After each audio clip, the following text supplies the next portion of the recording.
ও বন্ধুরা, happy new year. সবাই ভালো থাকুন। নতুন বছরে আমরা বাঙালিরা মনে করি যে বছরের প্রথম দিন ভালোভাবে কাটলে আমাদের সারা বছরটাই ভালোভাবে কাটবে। সকালে সকালে ভিডিও বানাতে পারলাম না বিশেষ কারণের জন্য। আমাদের একটু বিশাল ব্যস্ততায় ছিলাম। এই পিকনিক সেরে এসে ভিডিওটা করছি। আজকের মোটামুটি কলকাতার আবহাওয়া ঠিক মোটামুটি খারাপ নয়, ঠান্ডা আছে, অত ঠান্ডা নয়। এবার দেখে নিন আবহাওয়াটা। আবার সেই চিল ছাদে দাঁড়িয়েই ভিডিওটা করছি। ঠিকই আছে, এই যে গণেশ আর সেইখানে দূরে দেখা যাচ্ছে দেখুন অমুয়া সিমেন্ট। আর মোটামুটি লরি ফরি অতটাও রাস্তায় জাম নেই। আজকে সবাই নতুন বছরের মজা নিচ্ছে। আর মোটামুটি রাস্তাঘাট ক্লিয়ার। সবাই ভালো থাকবে নতুন বছরে, এটাই জানাই।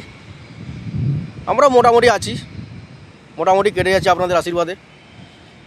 ঠিক আছে, happy new year all friend.